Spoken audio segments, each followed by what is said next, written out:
This podcast is sponsored by Talkspace. You know when you're really stressed or not feeling so great about your life or about yourself? Talking to someone who understands can really help. But who is that person? How do you find them? Where do you even start? Talkspace. Talkspace makes it easy to get the support you need. With Talkspace, you can go online, answer a few questions about your preferences, and be matched with a therapist. And because you'll meet your therapist online, you don't have to take time off work or arrange childcare. You'll meet on your schedule, wherever you feel most at ease. If you're depressed, stressed, struggling with a relationship, or if you want some counseling for you and your partner, or just need a little extra one-on-one support, Talkspace is here for you. Plus, Talkspace works with most major insurers, and most insured members have a $0 copay. No insurance? No problem. Now get $80 off of your first month with promo code SPACE80 when you go to Talkspace.com. Match with a licensed therapist today at Talkspace.com. Save $80 with code SPACE80 at Talkspace.com.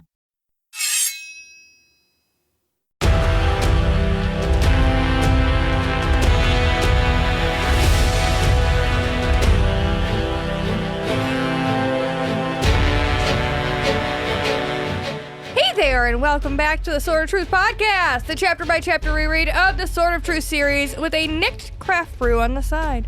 I'm Jade, and I'm here with Nate and Aaron. Hello. Hello. As we fetch chapter 12 of Soul of Fire. Very excited to get into it. Yeah. I mean, Richard and Kahlan are going to get on their way. And We're going to figure out this chime situation. No, the journey back to the Wizard's Keep. Talk about an adventure. Like I said, it's going to be the smoothest ever before I believe I laughed in evil. Yeah, it's going to be great. We're going to love it so much. Real quick, before we get into that, though, we're going to have our little moment of truth and very important. Address the eye patch in the room. Nate, do you want to share? What is this? Like, here's your new kid. He looks weird, so we're going to make him stand up in front of everybody and announce why he looks weird? Yeah. I'm wearing an eye patch because I got some shit in my eye, and so I'm a pirate today. I just wanted to make sure that we got it out on the table for everyone in case you slip into Pirate Nate and it's not clear why. Well, we fucking did, didn't we? And it's and the other thing is Jade and I are going to make comments, and we want to make sure everyone at home knows why we're making those comments and why they're as funny as they are, and why maybe Nate's a little irritated. Nate sounds a little annoyed and irritated. It's because Jade and I are just putting jokes on the table and he can't see them, so he can't see Aaron at all most of the time. Fuck. Aaron, dude, when did you get here? I sit to the left of Nate, and so if he looks at Jade across the table a little too long, I think he forgets I'm here. I can't see you at all. If you go quiet, you will disappear. Now I'm kind of jealous. I feel like maybe I need an eye patch. You dick. I hate you a little bit. It was funny. That was really funny, but I hate you a little bit. That's my moment of truth. Well, I love you, and I love all of our listeners. So I just want to give them a little reminder of where we were in our last episode. You guys were kind of mentioning it a little bit. We learned more about the Lurk and its taint. And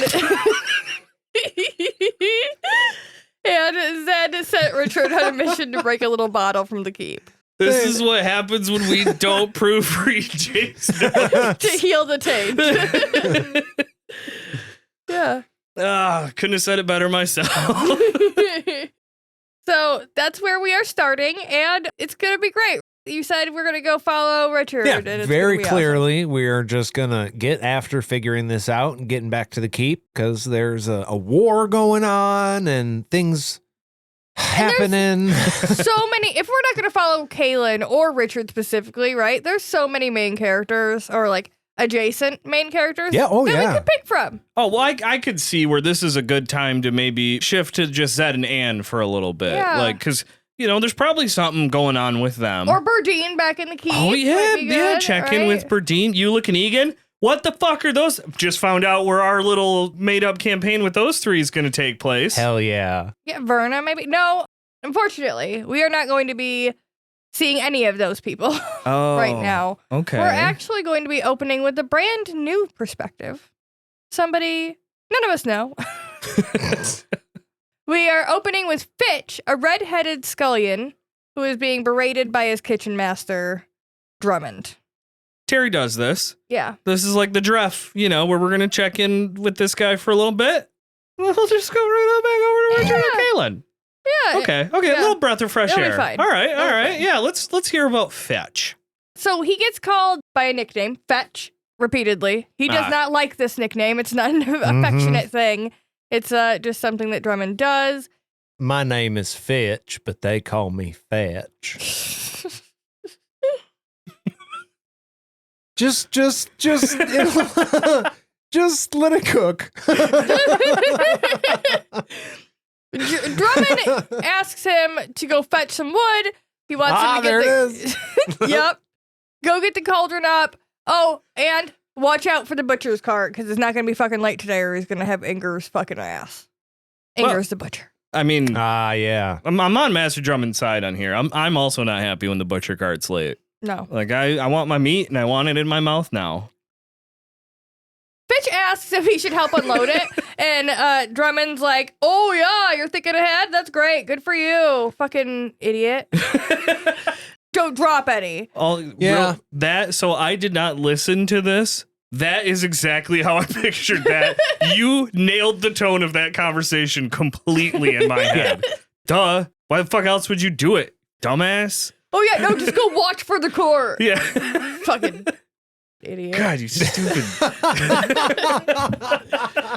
Oh, that was perfect. Fucking nailed it. So on his way to go start the list of shit that he has to do, this bitch named Gilly twists his ear, stops him about these skimmers that he needs to grab. She makes a shitty ass comment about his kind always falling to patronizing.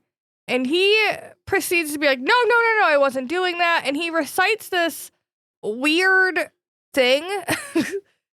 It seems similar to me to the Raw. The devotion. Devotion. I was like, it starts with a D, but it's not. Okay. Thank you this guys. is a learned thing that they're expected to recite. Yeah. Word for word in this order every time. Yeah. I daily school my vile nature so there may be no room in my heart or mind for hate or spite. I pray that the Creator gives me strength to transform my flawed soul and that he burns me for eternity should I fail. Okay. Yeah, that to me that doesn't sound like something that just rolls off the tongue. Yeah. Like, honestly, when you break that down a little bit, I have nothing but respect for the Ander people. Okay, nothing bad there. I daily school my vile nature so that there may be no room in my heart or mind for hate or spite. Maybe a little dramatic, less but good, yeah. I kind of understand. Like, Implying people can be shitty, and I daily don't say things and do things that my impulse tells me to do so I can be a better person. I mean, there is an implication that you're just a shitty person from the jump in that sentence. Yeah, that's true. Yeah. The and vile that's nature not of necessarily that, true. Yeah. But then I pray the Creator gives me strength to transform my flawed soul. If you're religious, that's not necessarily bad. And then that he burns me for eternity should I fail. That's not healthy, but sure. Hey, it's called an exclamation point, Sometimes you just got to end it on a high note. I guess you got to go big. Yeah. But yeah, in all, he's just trying to say, I'm not trying to be a shitty person. But we are getting a very clear image. There is two types of people in this community. The Ander people that are apparently the kitchen master, like the higher up people in the kitchen, and the scullion here who is below them. There is some animosity between the two groups. Oh, yeah. Of some kind. Definitely that this is two different demographics. Yeah. Don't know how yet. Him one of them's good and one of them's bad. Yeah, bad. Hakan. Yeah. I don't think we're told. I think I wrote it in here somewhere when we first see the Hakan name, but yes, he is a Hakan. Mm-hmm. Oh, we don't know that yet. But they are the shitty ones. Anders are the good ones. Got you. Just to get that off the table. Yeah. These are bad people. Yeah. We don't know why, but they're bad.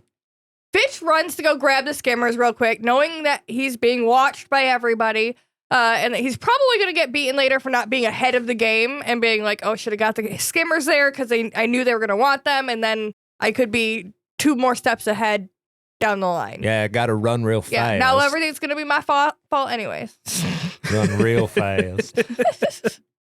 Gilly grabs him from him when he gets back and mentions that he should take himself to an extra penance assembly this week and talks more shit about his people humiliating the Anders. Fitch inwardly agrees with what she's saying and is shamed by it. He at least is not feeling like, well, fuck you. I know who I am. This has been ingrained into him that this is the truth about who he is as a person. I feel like the reader reads this and goes, hey, I was doing my chores and did an extra chore for you just now to show the reader that Fitch is not a bad person. Yeah, he's doing the job. He's doing what's expected of him, right? We're getting some internal kind of monologue where he's like, yeah, I agree. I'm terrible and I need to do an extra penance or whatever. But as far as reader is concerned, he's just a dude going about his day and has done nothing wrong. Yeah, he has no ill will towards any of these people. He's not trying to be a shitbox. He's not even having like the terrible inward thought, fuck you, motherfucker. I'll show you what. Yeah, no, he's just like, yeah, I get it. We're bad. He's trying to be a good person. Yeah. That's what he's trying to do. And Morley, who is his friend, and also a place in Michigan. So every time I see this name, it just I don't know. That's where my grandpa lived. I've been to his bar. Yeah. Yeah. We've had a good time in Morley. Yeah. He's burly and Hakan and also a scullion that works in the kitchen there. He helps, what's his name? I forgot already. Fitch. He helps Fitch with the cauldron. They chat about getting drunk tonight. Oh, yeah. It's big hubbabaloo. Yes. Whatever that is going on. So, yeah, they're going to be able to, hullabaloo. Yeah, they're going to be able to sneak a few bottles here and there. Yeah. No one's going to notice. Yeah, everyone's going to be really busy yelling. Just got to swoop in there and grab one real quick. The classic, oh, yes, let me take this empty bottle away from you. It's half full, baby. That's 3 glasses in there. Aaron's getting drunk. Oh, you need me to carry some wine bottles out to the tables? I will definitely grab 5 bottles and drop off 4. Mm-hmm. My pants are not heavy. Don't worry about it. No. I'm going to go dump it out. They said it smelled funny. So I'm just going to go dump it out for sure. We used to do this thing when I was working security at the Legion where people would purchase a keg of beer for the night. And then at the end of the night, they'd be like, well, you can take it with you if you want. And they're like, we don't have a tap or anything. It's like, well, you can just leave it here. It's fine. So it didn't matter if somebody then after that point got to drink the beer. So then we, at the end of the night, would be sitting there with like a almost gone keg and then be like, hey, you guys can kill this. It's paid for. Mm-hmm. So just drink it. It was fucking great. Yeah, can't save it. Gotta drink it. It. Yeah. It's open. So then when Fitch makes a seemingly disparaging comment about the Anders, Morley is not happy about it and immediately corrects him. So it's again, the Hakans believe as a culture that they are less than the Anders and we should respect them wholly. Because he says stealing wine is one of the only advantages of working for the Minister of Culture where they work. And Morley's like, you better step it up then because you have a roof over your head and all this other shit. And if anyone hears you talking, you're going to be kicked out. We're just getting little drops here and there of what these cultures are and what they actually, I don't know. It's well, and as of right now, we are in a world where there is people that are inherently violent. The people, Zed and Ann got captured by them just last book. You got magic? We take you and eat you. Or we sacrifice you, or even the Daharans, right? They were brutish people before Richard took control. You know what I mean? This is something where it's it is believable to me that on the one hand, these are a people that were violent, and now these Ander people have come in and helped them. That being said, the Ander people kind of seem like dicks so far. So I'm like, are these actually inherently violent people that are being helped? Or are these brainwashed people that are captured and enslaved?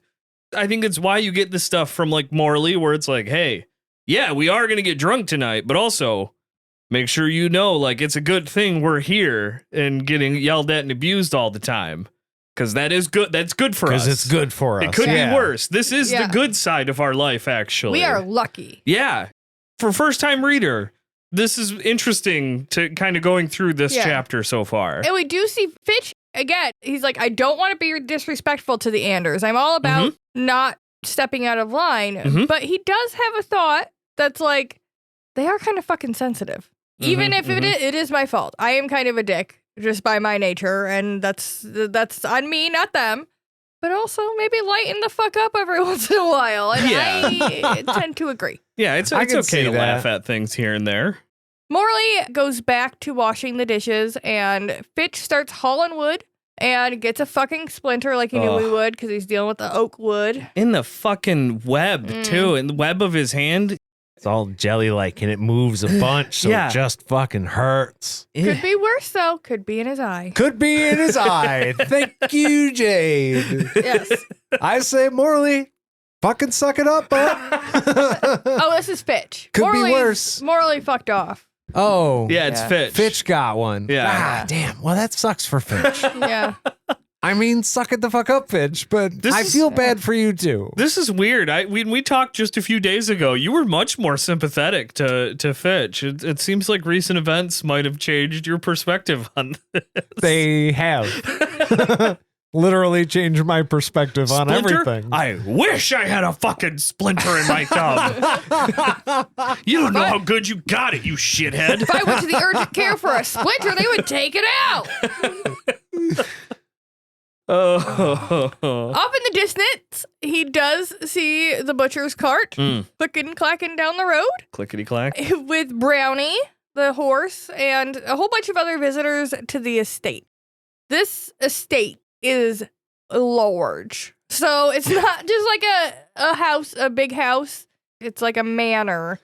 Would you say that to walk from one end of the other, it might take you all night? All night. Because it's large? Yeah. This is a whole segment of the English language that I have never heard before. So I'm baffled. Really. Yeah, honestly. Truly. It's pretty straightforward.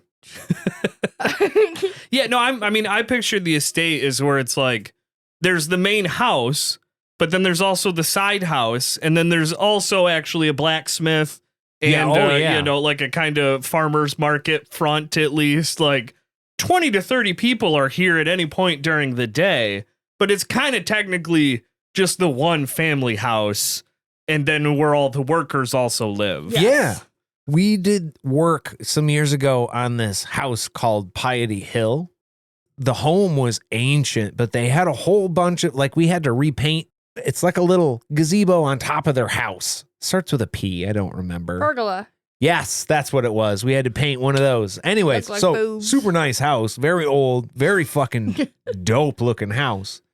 But it was that same thing because there were cottages on the farther backgrounds, and that's where the help used to live. And then they would just be at the house doing service things like a hotel kind of. Fucking wild. Yeah.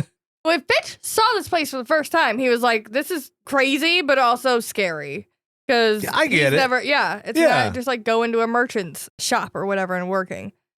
I think that because this is such an intimidating place, we need to take just a little break and maybe brace ourselves with a drink, and we will be back in just a moment.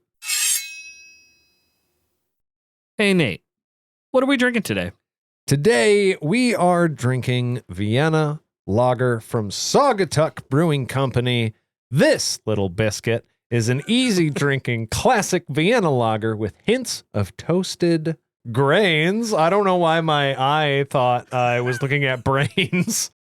Subtle caramel notes, a crisp amber lager with small hops and smooth malty finish. And I could read that clearly on their lightly colored background and their nice, bold black lettering. And we're rocking 5%. 5%. So now it's 5% or not too heavy, not too light. I'm gonna crack this one. I haven't. Well, what are you doing? Taking so long. Yeah, what are you doing? I couldn't find it. I cracked. Oh. Hi. All right. Well. Doesn't bode well for later. Anyway. Yeah, I feel sorry for Jade. Anyway, pure and simple. I love that they called it a little biscuit because I think the simplicity of it is good. This is a lager. It's light. I kind of wish it had some more flavor. I wish there was maybe a little bit more caramel notes. But this is good. I can drink this any time of the day. I don't think I want to drink this all day. I want a little more pow when it hits the taste buds. But I'm going to give 7 out of 10 rainbows. You heard it here first. I don't like it that much. And how many rainbows? The first drink, I was like, ugh. And then I keep drinking it. I'm like, it's okay. But there's a taste in there. I don't know which one it is. But it's when I'm like, no, not my fan. Yeah. I'm going to go 3 rainbows. Ooh. I'm pretty close to you, Jade. I'm reminded of our friend Tyler, who before I started trying beers and understanding what a lager really was, he was just like, I just don't like lagers. And I go, well, you got to try some. And then I tried a bunch and I found that a lager really has to do a lot to stick out as being good.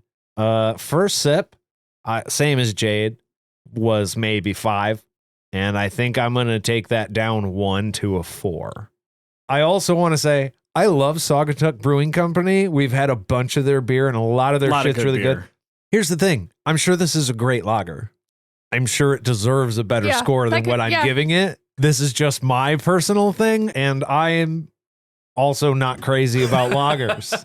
Not that they are all bad. I give them a shot, but I just feel like that's that kind of flat, duller taste in a lager that it's malty with a hint of hop. Yeah, so, that's what it is. It's a little, I don't know. It's fine. I don't think anyone's going to come at us defending the lagers really strongly. So I think we're going to be okay. But it's fine. You're allowed to not love every beer. It's okay. It's fine. I would argue maybe it's worse to love every beer you've ever drank. Like, I don't know how many ratings I have below 5. Yeah, that's true. And that's not a malicious low one. I just, I feel like this one's off for me. Gotta be brave. You guys ready to get back into the chapter? Hell yeah! Woo! Shing. Shing. Shing. Shing. Shing. Shing. Shing. Shing. Shing. And we're back. We're here with Fitch, our favorite new character. My name is Fitch, but they call me Fetch. Exactly. Yeah. So we were just discussing how he had shown up to the estate, and it was big and intimidating. Mm-hmm. His mom had warned him that if he works hard, with luck, he's always going to have a bed and food. So that's like, work hard, but also it's still not a fucking guarantee in this life. You won't acquire any property, but you'll have a place to go and food in your belly at the end of the day. Yeah. She also told him that he has to mind his fucking betters and follow orders without comment or complaint, no matter how crazy they might seem. Just fucking do it. She herself had worked for a merchant in the kitchen and had a room provided for her by her employer above the merchant shop, but she still had a hard time feeding and watching Fitch because she was working so much and she didn't get paid a whole lot. Single mom, probably not getting tons of hours, having to be there with her kid and stuff like that. Just not quite enough to make ends meet. Yeah. She's doing everything she can, but, couldn't get there. She was a good mom when she could be there with him. He knew that she cared about what happened to him, which is not the same as the dudes that she would sometimes see, because she would have a man friend that would come over and see her sometimes from the estate.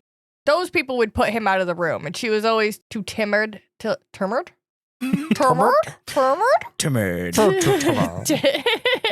Too timid to say anything. She would allow it. But the next day, he always got a nice little treat that she would steal from the mom. kitchen. Yeah. So it wasn't great, but she was doing her fucking best. His mama loved him very, very much. Yeah. And took good care of him. Yeah. The best she could, anyways. He loved his mama. There's a reason I'm making this joke. I'm sorry to everybody who doesn't get it or is tired of it already. Fitch is fucking Forrest Gump, okay? Yeah, Nate made this argument. His mom loves him very, very much, and sometimes she would sleep with a nice man to help them keep their fucking house and roof above their heads. And was it great? No. But she just fucking took care of her son, no matter what. And that is literally commendable. To be fair, in that case and in this case, there isn't necessarily even mention of the men paying her. These are just people that she might have been like, hey, I'm an adult. and I want to have a relationship. Just having friends over. Yeah, Could've just been for funsies. Yeah. I'm trying to draw the parallel between this and Forrest Gump. I understand that. So I'm just saying, I might have made an assumption. in either case, though, you do what you have to do. Mom's boss helped to get Fitch a job at the estate because she did want him to get into the trades, but she didn't know anybody. She didn't have any connects to get him into the trades. So the best she could do was getting him a job at the estate, which is actually pretty fucking decent.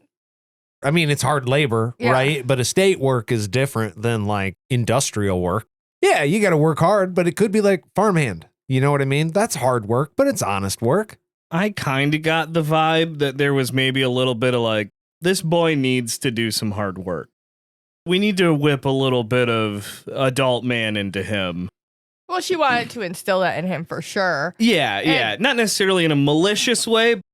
The other thing is it might be that she didn't want him in the house because, like, that's where she works. You know, like, I don't want my son to work with me. Like, I'm kind of working on a reputation here. Well, I'm doing a thing over here. To be fair, she was a good cook, but also she was the cook for the merchant. So the merchant might just not, like, just because you have a kid doesn't mean I have a second fucking open position for a cook in my place. You work for me and like live in my quarters, but your child's not necessarily my responsibility. I give you what I give you for the job, and that's that. Yeah. Well, they said it was the single room. That's why he would get kicked out. So I think like that's what they're saying is like, look, this is making way more sense. She didn't have a small house; it was just one room. She has a room. Yeah, there was nowhere else for him to go other than out if she had company. Which is actually kind of better than like making him sit there. You know what? I get it now. I was wrong before. I get it now. Oh, yeah, you're thinking like, why did he have to go out of the house? Yeah. Like, no, I think it was just she got her worker's room. If she wants to bring someone else in, that's her problem. Yeah, she can have a kid there or whatever. Yeah, sure, but if you're also going to have a man over, then you don't want your child in the room. So, like, you got to go. Sometimes you got to go. Hey, sorry, kid. Go fucking find a snipe or whatever. Like, I don't know. But I think from Fitch's point of view, when he heard he got a cushy job, he was like, oh, this might not be that hard of work. And then he started working there and he was like, oh, shit, this is actually hard work. It's heavy work. But he is proud to have a job there and to have gotten it because the Minister of Culture does oversee nearly every aspect of life in Andereth from that building. So working there, you kind of have a sense of like importance and I'm shifting my shoulders around, guys. Like, you know what I mean? Well, I feel like anywhere, if you put in a hard day's work, you can be proud of what you've done. Yeah, no, but I think he's like, I work at the White House type feeling. Yeah, I could see that. Which doesn't mean that anybody who does it... A place of it, esteem. Yeah, exactly. I'm not trying to put down anybody else's work. I'm just saying that that's the feeling he's getting. Like, I work at the fucking top of the line fucking place. What you're saying is, I am a cook, but I work at the fucking White House. Yeah. So when they go, oh, what do you do for a living? The first thing coming out of my mouth is, I work at the White House. Yeah. And they'd be like, oh, fuck, what do you do there? Well, I'm a cook at the White House, but I work at the White House. It's the Giancarlo Esposito meme. It's that you flip burgers for Burger King. I flip burgers for the White House. We are not the same. Yeah, yes, exactly. Like, no, you're both burger flippers, but like, okay, sure, there's other context. At the end of the day, burger's a burger, baby. Yeah. God, like that one movie. I like eating them. Where she's just like, I don't give a fuck about any of this fancy shit. Make me a burger. Good Burger? No. Oh, Good Burger 2. The Menu. That's what it was. Yeah. Oh, that was such a good one. Oh, not Good Burger 2. No. Not as funny at all. I don't know. I thought there were funny parts in that movie. What, in The Menu? Yeah. There are funny parts in that one, but not as many laughs per minute as maybe not as many, but it was entertaining. Okay, so the Minister of Culture is second only to the Sovereign. Oh. We don't know who the fuck the Sovereign is, but apparently he's a big fucking deal. They're picking all the fancy names. Yeah, Sovereign implies like top. Yeah. It shouldn't godlike be much, nature. Yeah, it shouldn't be much above Sovereign. Yeah. Although I think Sovereign can also just mean first. So it might be like this is the first arrival and then the main people are coming. Yeah. I don't know. they're supposed to work underneath the Midlands too, or with the Midlands too. But the name sovereign is kind of imposing. Oh, yeah, absolutely. I got it. Did you just remember what it means? Yeah, I just now remembered. Flip it through the files in the Mind Palace. Yeah, my Mind Palace is easier to get to because my left eye is perpetually closed right now, so I can imagine it very clearly, and I'm pulling a real Hannibal Lecter right now. And I recollect that one time when I was 9 years old, I read this in the dictionary. I hate it. It can be used as a noun, which is a supreme ruler, especially a monarch. In an example, the emperor became the first Japanese sovereign to visit Britain. 2, a former British gold coin worth £1 sterling, now only minted for commemorative purposes. That's the That's what I was thinking. That's the one he grabbed out of his ass. And then as an adjective, sovereign is supposed to mean possessing supreme or ultimate power. An example of that, in modern democracies, the people's will is in theory sovereign. Oh, it was harbinger that I was thinking. Harbinger is the one that I think means like messenger and first. But I'm glad you looked that up. I was thinking of the coin one though. Nate looked it up in his brain. Yeah. In my brain. The Mind Palace, in the dictionary in his head. Yeah. Thank you for checking that for me. Yeah. You don't let me have access to it for some reason. If you want to know what music was playing in my Mind Palace as I walked through, it was Rage Against the Machine. So, Finch? No. Finch? My name is Fitch, but they call me Fetch. We've been over this. Fitch didn't understand what the minister did that required so many people coming and going, or why new laws needed to be written, which is understandable because he's just a dumb redheaded Hakan. Well, yeah, he doesn't know any better because he can't. Yeah, exactly. Yeah. Once Ander had deigned to tell him, and it was because new wrongs are being uncovered every fucking day and need to be addressed. Yeah. And Fitch still doesn't understand. I mean, to a point, I can. And I think this might be stepping on the side of more current issues, but I feel like this is Fitch not getting newer issues with like the general population, right? When two groups of people mix, there are going to be issues that arise because of that. And so because those issues arise, they're going to make more laws to ensure that that doesn't happen. And Fitch probably not seeing much of the outside world other than just his mom and his job and his life. That's never occurred to him before. Yeah, he does what he's told. He's not going to listen to what's happening, all the new happenings. But also, none of this sounds insidious either. Like, it's okay, no, I can't say that. It sounds like there is a certain level of control that these otherwise harmless sounding, virtuous sounding even characteristics are being pushed into people. And so I think it's pretty clear what the parallel is here. Yeah, it can be inferred that new wrongs being found every day will keep happening until that circle starts getting smaller and smaller, what's acceptable. And that seems scary. It feels very convenient for the people that get to choose what's discovered and what's not. Oh, we don't like that this is a thing now. We just discovered it's actually bad. Kind of feels like you should just know if these things are good or bad, and they don't take discovery first off. I can't imagine the things that they're discovering are bad are new things that just started happening recently. To me, it kind of feels like we've discovered that if you use your right hand while you wash the dishes, you're going to the underworld. Well, I'm pretty sure a lot of people were using their right hands before this and didn't go to the underworld. Yeah. I think your point is it could be anything. It does depend on where the line is. My thing from earlier where I'm like, are these violent people or are these oppressors?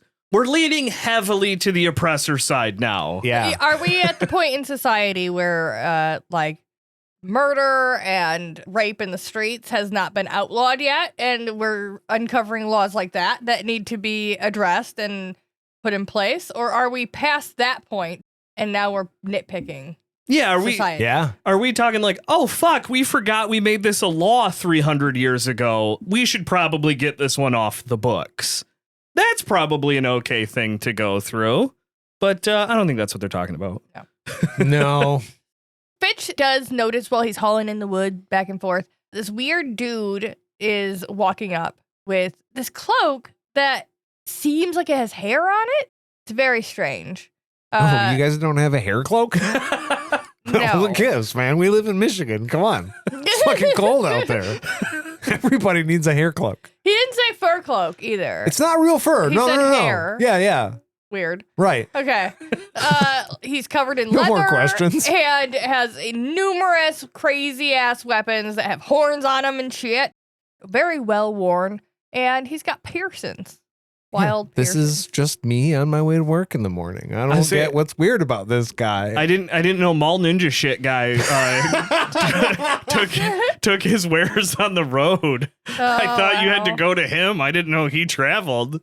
This is amazing. This is the best thing ever. Mall Ninja Shit guy got me. It's really sad. I don't know if we brought this up or not, but one of the game stores near us was recently broken into, and there's video of this guy grabbing a bunch of shit, like $20,000 worth of stuff. Yeah. It's really terrible. But the last shot of him running out of the game store, he's got a fucking ninja sword under his arm, and I'm like, that's the guy. That's Mall Ninja Shit guy. And his Skechers. Oh my God. I hope they fucking catch that My guy. brain went to the guy in Grand Rapids that always wears that armor, but it's not like a full set of armor. It's just like the armor. Like, yeah, you guys know who I'm talking about. Yeah. It's like a cod piece and his Yeah. shoulders. Yes. Okay. I know who you're talking about now. Yeah. I didn't until you said cod piece. We were at Gail's bar when we met him the first time. Yeah. Very surprised by the cod piece. Yeah. That was the day. Yeah, you just got to remind Nate of the codpiece situation, and then his memory starts working. Oddly enough, nice enough dude. Yeah. Just has Cod piece. Big old cod piece. Yeah. Weird hair cloak. No, he doesn't have a hair cloak, but this guy does. So this strange dude stares at the person who has the butcher's cart and then back to the estate, and he's got this real creepy look in his eye. Hey there. Just makes your hackles raise. You got some meat. Gross. I don't like eye patch, Nate. Do you like my fur cloak? No, it's hair. Hair cloak. No. I made it myself from my back hair. Okay. I'm just trying to picture this guy. He's very weird. Yeah. Well. Or is it just like a hair cloak? I guess that's the thing. It doesn't say fur. So what is that supposed to mean? Is this a weird, like... He's weird. Person murdering, I'm going to take their hair and make a cloak out of it? We're going to find out. Oh, it's the but vibe not I'm getting. this episode, because that is the end of our chapter. Whew. So unless either of my cohorts have any wizard notes or prophecy for us. I prophesize we're going to for sure find out it's oppressors and not actually violent people. That's my prediction. Most likely. Yeah, I feel confident about that. Wizard's note, don't rub your fucking eyes in your hands, with your hands, ever. Ever. You got a Y behind Unless that? you want to look like a pirate like I do right now, then don't. In my mind, somebody is writing all of our wizard notes down with a quill and little ink pots, and that one was like a red ink pot, and they were writing aggressively. Yeah, okay, I like that. And the journal It's an important one. And the journal started writing back when they wrote that passage down. You know what? We need to start assembling our cork board with our little yarn and a quill with an assortment of inks so that we can actually physically write our notes down and have a visual representation. Kind of like that. Rule number 1, never forget your knife. Rule number 2, don't put your fingers in your eyes. Rule number 3, I wonder how don't many hang of your these- sword so high to the ceiling that you can't pull it out in an emergency situation. I thought one of the rules was going to be taking notes. Oh, yeah. Yeah, that one. That could be 4. Wow.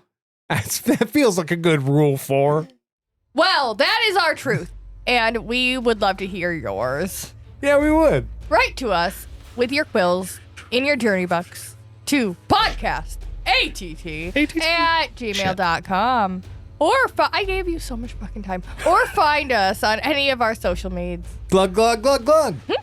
If you would like to support this podcast and hear some more silky smooth content, find us over on patreon.com/podcastatt, where every tier is a happy tier. Oh, I didn't like that. Those were happy tears. Well, I couldn't see them because I got caught. Did you think I was sad and happy? Well, no, we just couldn't. Acting. All right, you win. That's all for us, friends. Thank you very much for listening, and we'll see you real soon. Bye.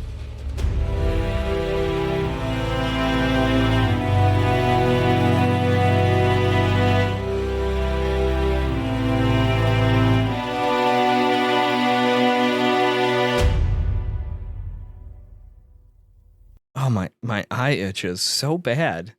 Just gonna put my finger in it just a little No, bit. Aaron, no! Hey, Nate, does this make you jealous? Oh my God.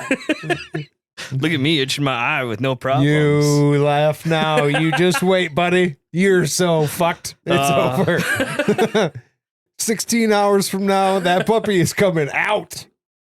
Bet. Oh, Aaron One Eye or One Eye Aaron. We will have to take the first A out of your name. That's pretty good. Yeah, I came ready. I do. Not the first time I've been blinded. Fucker. I kind of like One Eye Aaron. Oh, One Eye. This is all gotta get caught, right? Yeah. Yeah, for sure.